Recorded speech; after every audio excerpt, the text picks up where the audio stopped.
नमस्कार, आपके साथ मैं हूं शुभम सिंह। आम चुनाव की तारीखों का आज ऐलान हो गया। 19 अप्रैल को पहले चरण का मतदान होगा। 7 चरणों में होने वाले चुनाव के नतीजे 4 जून को आएंगे। 4 राज्यों में विधानसभा चुनाव की तारीखों का भी ऐलान कर दिया गया है। शेड्यूल ऑफ द लोकसभा पोल।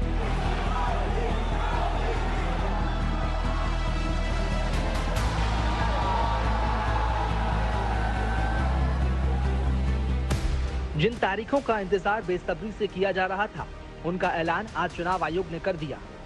लोकतंत्र के सबसे बड़े उत्सव की शुरुआत इस साल 19 अप्रैल को होगी। लोकसभा चुनाव के लिए मतदान 7 चरणों में होगा और 4 जून को नतीजों का ऐलान किया जाएगा। पहले चरण का मतदान 19 अप्रैल को होगा। इसमें 21 राज्यों में 102 सीटों पर वोटिंग होगी। दूसरे चरण की वोटिंग 26 अप्रैल को। इसमें 13 राज्यों की 89 सीटों पर मतदान होगा। तीसरे चरण में 7 मई को 12 राज्यों की 94 सीटों पर वोटिंग होगी। चौथे चरण में 13 मई को 10 राज्यों की 96 सीटों पर मतदान होगा। इसके बाद 5वें चरण में 20 मई को 8 राज्यों की 49 सीटों पर वोटिंग होगी। छठे चरण में 25 मई को 7 राज्यों की 57 सीटों पर और 7वें चरण में 1 जून को 8 राज्यों की 57 सीटों पर आखिरी मतदान होगा। मतदान खत्म होने के बाद 4 जून को चुनाव के नतीजे आएंगे। हमने और अगर पूरी फेज वाइज हम पिक्चर दें, ये भी एक अच्छी स्नैपशॉट है, जिसमें फेज 1 में 102 कॉन्स्टिट्यूएंसीज, फेज 2 में 89, फेज 3 में 94, फेज 4 में 96, 49, 57, 57. So we'll start with the 102, the largest, slowly come down and finish northeast, move up from the south and finish the western area. तो इसमें वेदर और हर चीज का ध्यान रखते हुए काफी सोचने के बाद ये शेड्यूल बनाया गया है। विद दिस, जो सिंगल पोल डेट है वो 22 स्टेट में होगी। 2 राज्य 4 बार में जाएंगे, कर्नाटका, राजस्थान, त्रिपुरा, मणिपुर। 3 फेज में 2 जाएंगे, छत्तीसगढ़ एंड असम। 4 फेज में 3 जाएंगे, उड़ीसा, मध्य प्रदेश, झारखंड। चुनाव आयोग के मुताबिक निष्पक्ष चुनाव कराने में बाहुबल, धनबल, अफवाह और आचार संहिता के उल्लंघन जैसी कई चुनौतियां हैं, लेकिन इन चुनौतियों से निपटने के लिए चुनाव आयोग ने अपनी तैयारियां मुकम्मल कर ली हैं। ये अफवाहें फैलाते हैं, तो हमने सबको इंस्ट्रक्शंस दी हैं किस किस्म का इंस्टीट्यूशनलाइज तरीका किया। ये कुछ इस तरीके की नई चीजें हैं जो इस बार के चुनाव में सबको देखने की मिलेंगी। मैंने मसल पावर के बारे में भी बताया, मनी पावर के बारे में भी बताया, मिस इन्फॉर्मेशन के बारे में। तो ये जो प्रोसेस है इलेक्शन का, जो आज से शुरू हो रहा है काउंटिंग के बीच तक, जिसमें शोर शराबा, गंदगी की संभावना बनी रहती थी, वो हमारा प्रयास है कि कम से कम हो। उसके प्रति हम बहुत ज्यादा सजग रहें। और सोशल मीडिया के बारे में आप सबसे भी एक अपील है कि थोड़ा देख लें, मतलब जो आया उसको आगे नहीं करना चाहिए। इसमें एक बहुत बड़ा झूठ का बाजार भी है। मैं इसके बारे में सोच रहा था तो मैंने कुछ चंद लाइनें लिखी थी जो आपको बताना चाहता हूं। झूठ के बाजार में रौनक तो बहुत है, गोया बुलबुले जैसी तुरंत ही फट जाती है। पकड़ भी लोगे तो क्या हासिल होगा सिवाय धोखे के। तो उसको थोड़ा रोक के देखें, समझ लें आगे बढ़ाने लायक है कि नहीं है, ना बढ़ाएं। मुख्य चुनाव आयुक्त ने ईवीएम पर एक सवाल के जवाब में कहा कि निष्पक्ष चुनाव के लिए ईवीएम सबसे कारगर जरिया है। हमने इसमें चार्ट भी लगाया है कि कितनी बार सत्ता में रहने वाली पार्टियां ईवीएम ने बदल दी। तो मुझे भी ईवीएम पे फिर मैं रात सोच रहा था ये प्रश्न तो आएगा जरूर, तो फिर रात को मैंने कुछ लिखा अपने हाथ से, वो फिर आपको सुनाता हूं। अधूरी हसरतों का इल्जाम, अधूरी हसरतों का इल्जाम हर बार हम पर लगाना ठीक नहीं। ये ईवीएम कह रही है, मैं नहीं कह रहा हूं। अधूरी हसरतों का इल्जाम हर बार हम पे लगाना ठीक नहीं। वफा खुद से नहीं होती, खता ईवीएम की कहते हो। और बाद में गोया जब परिणाम आता है तो उस पर कायम भी नहीं रहते, आप ही के पक्ष में रिजल्ट आ जाता है। ये क्या बात है भाई, कितने दिन। EVMs are 100% safe, 100% sure. We know now in last 2 years again we have done large number of improvements. एक एक ईवीएम की नंबर जो भी किस बूथ पे जाएगी वो कैंडिडेट को दिया जाएगा, इसलिए इसमें कोई प्रॉब्लम नहीं है। चुनाव आयोग ने उम्मीदवारों को प्रचार में आचार संहिता का ख्याल रखने की हिदायत दी है। साथ ही वोटरों से बढ़ चढ़कर मतदान करके इस चुनाव को सफल बनाने की अपील भी की है। Bureau report, good news today. इस साल के आखिर तक या अगले साल मार्च तक वाराणसी के लोगों को पहले पब्लिक ट्रांसपोर्ट रोपवे की सौगात मिल जाएगी। इस रोपवे में इस्तेमाल होने वाली केबल कार स्विट्जरलैंड से मंगाई गई है, जिसे काशी में बतौर सेल्फी पॉइंट रखा गया है। लोग इसके साथ सेल्फी लेने उमड़ रहे हैं। लोगों के में आस बंधी है कि जाम से छुटकारा दिलाने वाला ये रोपवे जल्द ही उन्हें मिल रहा है।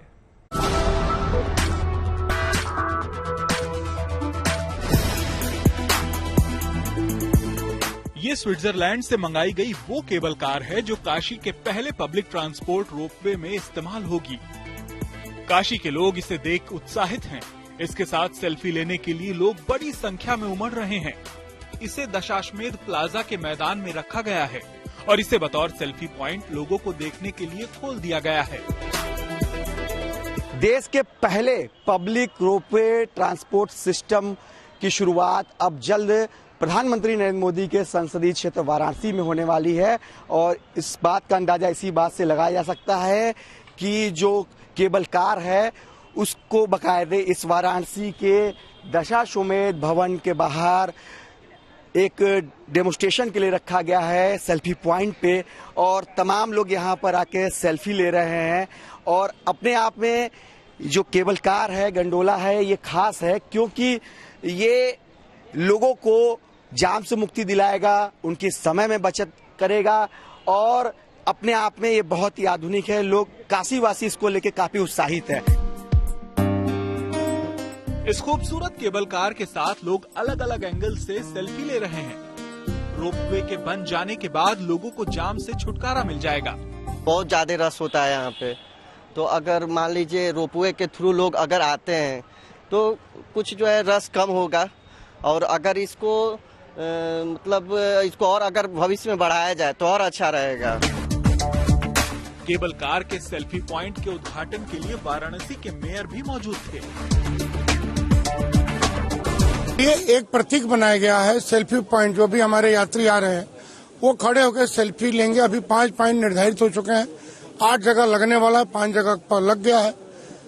ये कैसा हमारा केबिन होगा, हम बैठेंगे, वो हमारे रोपवे का जो आने जाने जो बनेगा रोपवे हमारा, उसकी केबिन कैसी होगी, उसी का एक प्रतीकात्मक जगह इसको चिन्हित किया गया है और वो यहाँ पे दशाश्वमेध घाट पर बनाया गया है।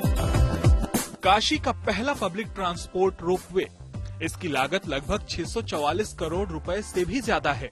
3.7 किलोमीटर का होगा रोपवे, जो कैंट रेलवे स्टेशन से शुरू होकर गिरजाघर चौराहे तक जाएगा। ये सफर सिर्फ 16 मिनट में ही पूरा हो जाएगा। रोपवे पर 137 केबल कार या ट्रॉलियां होंगी। केबल कार सड़क से 50 मीटर ऊपर दौड़ेगी। हर ट्रॉली में 10 लोग एक साथ सवार हो सकेंगे। 1 घंटे में दोनों तरफ से 600 ट्रालियां गुजरेंगी, यानी हर मिनट में दोनों तरफ से 10 ट्रालियां गुजरेंगी। हर मिनट करीब 100 यात्री ट्रालियों पर सवार होंगे। रोपवे में कुल 4 स्टेशन होंगे: कैंट रेलवे स्टेशन, काशी विद्यापीठ, रथ यात्रा और गिरजाघर चौराहा। माना जा रहा है कि रोपवे इस साल के अंत तक या फिर 2025 मार्च तक बनकर तैयार हो जाएगा। काशी के पहले पब्लिक ट्रांसपोर्ट रोपवे की आधारशिला प्रधानमंत्री नरेंद्र मोदी ने खुद 1 साल पहले रखी थी। प्रधानमंत्री डिजिटली भी इसमें सवार हो चुके हैं। स्विट्जरलैंड से खास तौर से इसको इंडिया में इंपोर्ट किया गया है और खास बात यह है कि इसका जो परीक्षण है इस गंडोला का वो जुलाई 2024 में बताया जा रहा है कि शुरू हो जाएगा और इस साल के अंत तक या अगले साल 2025 में मार्च तक ये लोगों को सौगात के रूप में पेश कर दिया जाएगा। फिलहाल यह सेल्फी पॉइंट लोगों के लिए आकर्षण का केंद्र बना है और इससे न केवल अत्याधुनिकता की बात की जाए, उस पे तो चार चांद लगेगा ही काशी में, लेकिन साथ ही साथ जो समस्याएं हैं, चाहे वो स्थानीय लोगों की समस्याएं जाम को लेके हो, चाहे वो यात्री आते हो, सबको इस रोपवे से काफी सहूलियत और फायदा मिलने वाला है। रोशन जायसवाल, वाराणसी, GNT। और राम भक्तों के लिए गुड न्यूज है। रामनवमी पर रामलला के दर्शन के लिए मंदिर 24 घंटे खुला रहेगा। दर्शन के लिए बड़ी संख्या में लोगों के पहुंचने की वजह से रामनवमी के एक दिन पहले अष्टमी और एक दिन बाद दशमी तिथि को भी राम मंदिर 24 घंटे खोला जाएगा। रामलला की प्राण प्रतिष्ठा के बाद पहली बार राम जन्मोत्सव होने की वजह से रामनवमी पर पूरे अयोध्या में विशेष आयोजन होंगे। उम्मीद की जा रही है कि लाखों राम भक्त इस मौके पर रामलला के दर्शन करने आएंगे, जिसके लिए प्रशासन विशेष इंतजाम करने में जुटा है।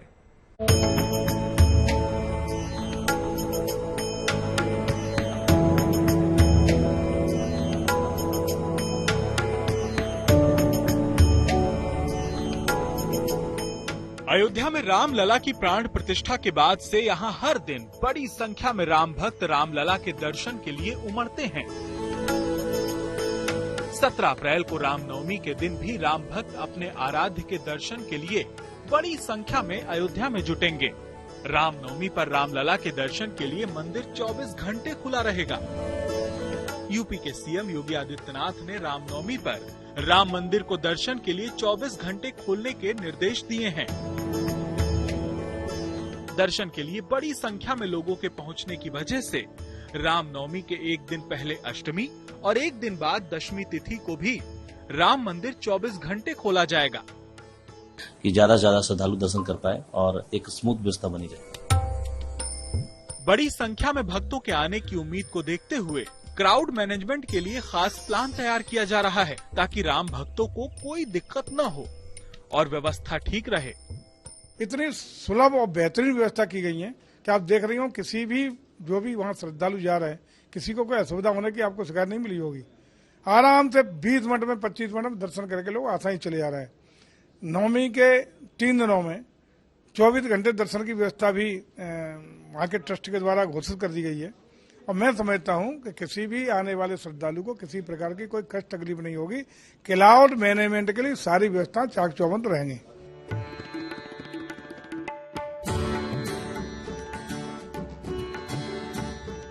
दर्शन के लिए दिन भर बड़ी लाइन होने के बावजूद किसी को 2-2.5 किलोमीटर से ज्यादा न चलना पड़े, इसके लिए भी निर्देश दिए गए हैं। गर्मी होने की वजह से पीने के पानी और जगह जगह शेड की व्यवस्था भी की जाएगी। दर्शन के बाद श्रद्धालुओं के निकलने के लिए भी प्लान तैयार किया जा रहा है। रामलला की प्राण प्रतिष्ठा के बाद पहली बार जन्मोत्सव होने की वजह से रामनवमी पर पूरे अयोध्या में विशेष आयोजन होंगे। प्रसाद की भी खास व्यवस्था हो रही है। ये सब देख भक्त भी उत्साह में हैं। बहुत अच्छा, इतना अच्छा कि हम भावना में व्यक्त नहीं कर सकते उसको। बहुत ही अच्छा लगा। मैंने तो राम जी के दर्शन के लिए कार सेवा भी की है। मैं बस अपने श्री रामलला सरकार के दर्शन के लिए मैं यहाँ आया था, जो कि यहाँ आने के बाद मैंने यहाँ का रुतबा देखा। बहुत ही सुंदर लोकेशन और राम जी का भव्य निर्माण, भव्य मंदिर, बहुत ही सुकून महसूस हुआ।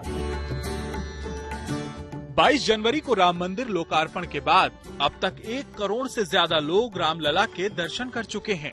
इसीलिए रामनवमी पर भक्तों की अनुमानित संख्या को देखते हुए योगी सरकार योजनाबद्ध तरीके से व्यवस्था पर काम कर रही है।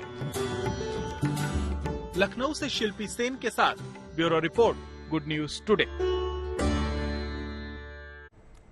और अब बात होली की। बरसाना के राधा रानी मंदिर में होने वाली लठमार होली के लिए रंगीली चौक से लेकर मंदिर तक दीवारों पर खास रंग रोगन किया गया है। इसके साथ ही बरसाना की हुरियारी ने भी नंदगांव के हुरियारों के साथ लठमार होली खेलने के लिए तैयारी में जुटी है। 17 मार्च यानी कल लड्डू होली खेली जाएगी, जिसके बाद यहां आए श्रद्धालु लठमार होली का आनंद ले सकेंगे।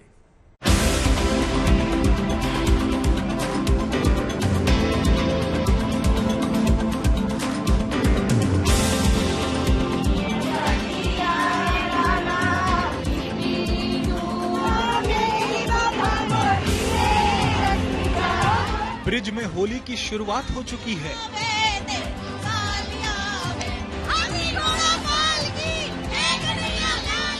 जगह जगह हुरियारे रंग खेलते और रसिया गाते दिखाई दे रहे हैं।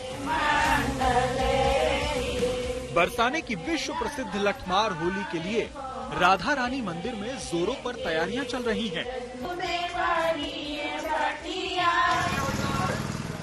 रंगीली चौक और उसकी तरफ आने वाली गलियों में भी रंगाई पुताई का काम कराया गया है। साथ ही हुरियारों से होली खेलने के लिए टेसू के फूलों से नेचुरल कलर तैयार किया जा रहा है। लठमार होली के लिए नंदगांव के हुरियारों पर अपनी लाठियों की बौछार करने के लिए बरसाना की हुरियारिनों ने भी अपनी तैयारी पूरी कर ली है। वो लहंगा फरिया पहने लाठियों पर तेल लगा रही हैं, होली गीत गा रही हैं और गाते नाचते इनको अब केवल उस क्षण का इंतजार है जब रंगीली गली में नंदगांव के हुरियारे उनसे हंसी ठिठोली करेंगे और ये महिलाएं उन पर प्रेम पगी लाठियों की बौछार करेंगी। द्वारकाधीश मंदिर में मौजूद हूँ और यहाँ आप लोगों की आस्था को देख सकते हैं। जो मंदिर के पुजारी हैं वो भक्तों के ऊपर गुलाल डाल रहे हैं। जो यहाँ भक्त मंडली संकीर्तन करती है, सबसे पहले उन पर गुलाल डाला गया है और ये जो अब भक्त बैठे हैं इनके ऊपर गुलाल डाला जा रहा है और इस तरीके से ये होली का त्योहार यहाँ पर मनाया जा रहा है। देखिए, ब्रज की होली अपने आप में बहुत ज्यादा खास है और वो इसीलिए खास मानी जाती है क्योंकि यहाँ पर भगवान अपने भक्तों के साथ होली खेलते हैं। ये होली सिर्फ आम जन लोगों की नहीं होती, ये भक्त और भगवान के बीच की होली होती है और इसीलिए माना जाता है कि ब्रज जैसी होली दुनिया में देश भर में कहीं नहीं होती। इस वक्त आप देख सकते हैं जो मंदिर के सेवायत हैं वो गुलाल डाल रहे हैं लोगों के ऊपर और आप देख सकते हैं भक्ति का रंग किस तरीके से चढ़ा हुआ है। हर तरफ रंग गुलाल अबीर डाला जा रहा है और वो देखा जा सकता है। दो कतारों में यहाँ पर लोग नजर आ रहे हैं। एक कतार महिलाओं की है जो होली खेलते हुए नजर आ रहे हैं और जो दूसरी कतार है उस कतार में आप देख सकते हैं पुरुष वर्ग है जो कि होली के रंग में सराबोर हो रहा है। लठमार होली से पहले लड्डू होली खेली जाएगी जो 17 मार्च को खेली जाएगी। इसके लिए राधा रानी मंदिर में करीब 10 क्विंटल लड्डुओं की बौछार होगी। चारों ओर होली का अद्भुत नजारा देखने को मिलने वाला है। शाम को लड्डू होली में शामिल होने के बाद श्रद्धालु सोमवार को लठमार होली का भी आनंद ले सकेंगे।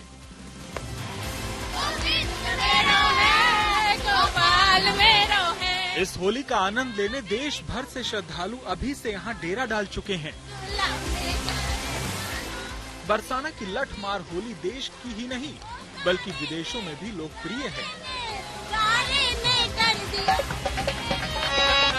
और बड़ी संख्या में विदेशी श्रद्धालु भी यहाँ इस अद्भुत होली का आनंद उठाने आते हैं। मदन गोपाल शर्मा के साथ Gunjan Dikshit, Mathura, good news today. और इसी के साथ फिलहाल इतना ही। आप देखते रहिए गुड न्यूज टुडे। नमस्कार।